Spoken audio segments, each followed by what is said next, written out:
The eastern border with Jordan is 192 miles long, and it is the longest border Israel has with any of its neighbors. In the past 2 years, there has been a dramatic increase in arms smuggling from Jordan to the Judea and Samaria, aka West Bank. And Israel knows that Iran is behind the smugglings. This partially explains the rise in terror attacks and the amount of weapons in Judea and Samaria over the past 2 years.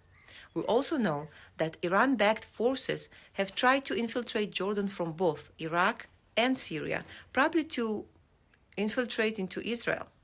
The Jordanians, for their part, are making great efforts to stop the infiltrations. About 2 weeks ago, a very serious attack occurred which lasted 14 hours, and large quantities of weapons, rockets, and various firearms were captured.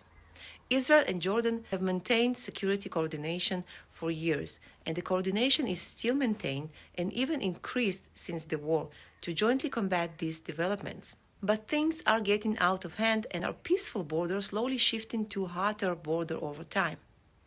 Since the beginning of the war in Gaza, Israeli residents along the Jordan Valley have reported frequent sounds of shooting from the border area. Social media has even featured videos documenting the sounds of gunfire heard from Ashdod Yaakov and the surrounding area. The IDF is not concerned over a scenario in which the Jordanian army turns its weapon against Israel, but IDF was also not concerned about Hamas on October 6, and we all know what happened. What IDF do concern about, and preparing for it, is a scenario in which Iranian militias succeed in infiltrating Jordan with the goal of infiltrating Israel. The scenario of the militias infiltrating Israel and committing a terror attacks or massacre in Israeli cities close to Jordanian border isn't a crazy horror movie anymore. In September, just before the war started, Prime Minister Benjamin Netanyahu said, not for the first time, Israel is planning to build a fence along the entire border with Jordan to prevent infiltrators into the country. Along with the cost that measures in billions of dollars, Jordan itself trying to push the USA to prevent Israel from such a bad idea. Jordan says building a fence will be a red line that breaks the peace agreement of 1994 and breaking international law. Jordanian reasons are clear. If Israel builds a wall, it will be easier for Israel to annex the West Bank, something that Jordanians don't want to happen, of course. Meanwhile, thousands of weapons, including explosives made by Iran, were captured by the IDF in the last year.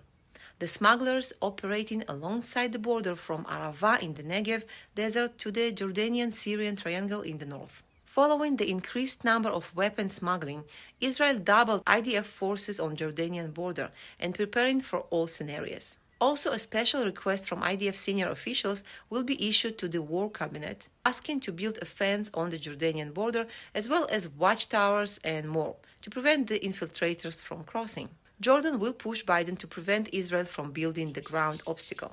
Instead of that, Jordan should work efficiently to prevent smuggling into their soil. So the situation is getting hotter and hotter, and we don't know what will develop from this. I will keep you up to date, guys. God bless.